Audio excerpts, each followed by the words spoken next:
Halo guys, apa kabarnya? Sehat-sehat kan di rumah?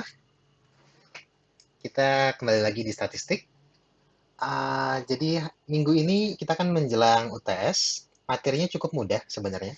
Kita membahas soal probabilitas. Jadi teman-teman pasti kan sudah tahu lah ya apa yang maksud dengan probabilitas. Atau bahasa Indonesianya yang lebih populer adalah peluang. Jadi kalau kita mungkin ya kalau dalam sehari-hari kita kan jarang sebenarnya memikirkan soal probabilitas. Kita nggak pernah memikirkan, apalagi di Indonesia ya, seberapa mungkin sih hari ini bakal hujan misalnya. Kita kan jarang nonton ramalan cuaca. Atau kayak segampang semacam kayak seberapa mungkin sih kita bisa dapat Gojek dalam waktu 5 menit setelah kita order. Kita kan nggak pernah mikir kayak gitu. Kita kayak segala kemungkinan yang ada di dunia ini, kita kalau terjadi udah kita terima aja gitu kan. Nah, kalau dalam ilmu statistik yang namanya probabilitas itu salah satu cabang perhitungan yang cukup menarik karena kita di sini bisa mempelajari bagaimana atau tepatnya ada berapa banyak sih kemungkinan dapat terjadi di dunia ini, ya kan? Keteracakan dari setiap kemungkinan ini, karena kita kan nggak pernah bisa tahu apa yang akan kita dapat di hari ini, apa yang akan kita dapat besok, kurang lebih kayak gitu. Nah, probabilitas adalah kita ingin mencari tahu seberapa mungkin terjadi suatu peristiwa. Manfaatnya tentu banyak, ya kan? Kita mulai dari bisa mulai dari meramal cuaca atau meramal kenaikan harga saham, kenaikan harga suku bunga, ini adalah perhitungan-perhitungan seperti itu, probabilitas. Jadi, kalau dalam statistik, itu yang namanya probabilitas, itu dihitung secara teori ya, dengan kita membandingkan berapa jumlah peristiwa yang ingin kita terjadi dibandingkan dengan jumlah peristiwa yang mungkin terjadi. Jadi kalau misalnya kita dalam konteks koin ya, ini yang paling sering dipakai untuk membuat contoh sederhana probabilitas. Jadi kan koin itu kan dia punya dua wajah, satu yang angka, satu yang gambar. Atau kalau di Inggrisnya kan head or tails. Ya. Nah, untuk bisa mengetahui seberapa mungkin ketika kita melempar koin, itu kita bisa dapat angka, kita bisa menghitung berapa jumlahnya. Jadi kan kita dapatnya satu ya kan. Kita menginginkan ada satu kejadian di sini kan. Kita pengen dapat satu gambar dibandingkan dengan jumlah kejadiannya. Ada berapa sih peristiwa yang mungkin terjadi dari ketika kita melempar koin? Ada dua ya kan. Ada angka, ada gambar. Maka berarti satu dibagi dua. Begitu pula dengan dadu. Dadu kan dia punya 6 wajah, dari satu sampai 6. Nah, berapa kemungkinan kita bisa mendapatkan, ketika kita melempar dadu, kita mendapatkan angka 5.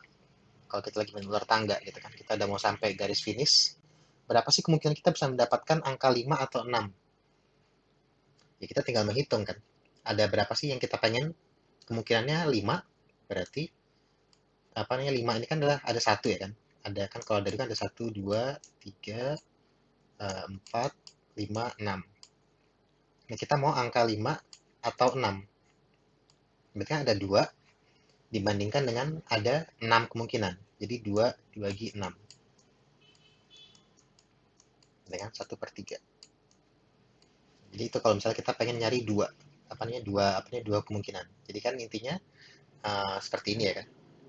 Kemungkinan munculnya satu gambar angka atau gambar adalah 1/2 atau sama dengan 0,5 atau kalau persentasenya adalah 50%. Nah, kalau dadu berarti kan dia ada enam wajah. Kemungkinan kita bisa mendapatkan salah satu dari angkanya ini, maka dia kita 1/6 atau 16,7%. Kalau misalnya kita butuhnya 3, misalnya kita pengen yang kita munculkan adalah kita pengen angka genap. Berarti kan tadi kita maunya genap berarti kan 2, 4, dan juga 6. Jadi kan ya, 2, 4, 6 ada 3 dibandingkan 6. Jadi 3/6. Jadi itulah rumus probabilitas, sangat sederhana. P. Jadi kalau ini adalah bahasa matematikanya ya.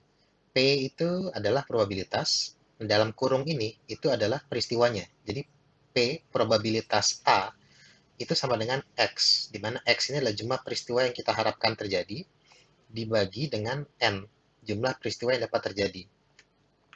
Oke, jadi itu ya rumus untuk probabilitas. Cukup sederhana kan ya. Saya yakin kalian pasti sudah cukup paham dengan rumusnya ini. Nah, jadi rumus probabilitas ini bisa dipakai dalam banyak hal kalau di sehari-hari ya kan. kuncinya adalah kita harus tahu dulu ada berapa banyak peristiwa yang mungkin terjadi. Biasanya kita kenapa kita jarang menggunakan probabilitas, itu kan karena kita nggak tahu ada berapa banyak sih kemungkinan yang bisa terjadi dari suatu hal. Kalau misalnya kita apa namanya memutuskan untuk pergi ke kampus, apa aja yang akan terjadi. Kalau dalam kondisi sekarang dengan adanya social distancing, ya kita bisa mempertimbangkan gitu kan. Kira-kira kemungkinannya bisa ada satu antara kita kena virus, dua mungkin kita apa namanya dihentikan oleh polisi atau siapa pihak otoritas yang mengatakan kita nggak boleh keluar. Nah kan ada banyak kan, nggak cuma itu. Kemungkinan ada banyak. Nah kita kan sulit mengetahuinya. Tapi ada beberapa hal, misalnya kayak kalau kita lagi nyari pekerjaan. Misalkan kalau kalian daftar PNS, kalian bisa tahu ada berapa banyak pelamarnya dan ada berapa banyak yang bisa diterimanya. Misalkan yang lamar ada 3.000, sementara dibilang mereka hanya menerima 2 orang untuk pekerjaan, untuk apa yang jadi PNS di apa namanya di jabatannya itu.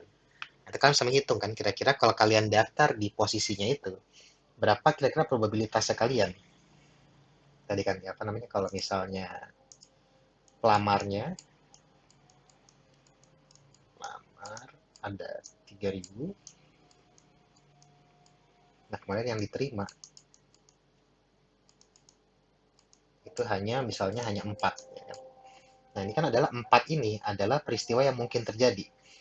Perusahaannya atau apa namanya jabatan tadi di PNS-nya itu dia hanya bisa menerima 4 orang, tapi ada 3.000 orang yang melamar. Nah, ini kan berarti kan adalah apa namanya jumlah peristiwa yang mungkin terjadi. Setiap dari 3.000 orang ini mereka bisa menjadi bagian dari 4 orang ini, tapi hanya 4 orang. Nah, berarti kan disitu bisa kelihatan probabilitas sekarang untuk bisa masuk adalah 4 dibagi 3.000. Sangat kecil, kecil sekali bahkan.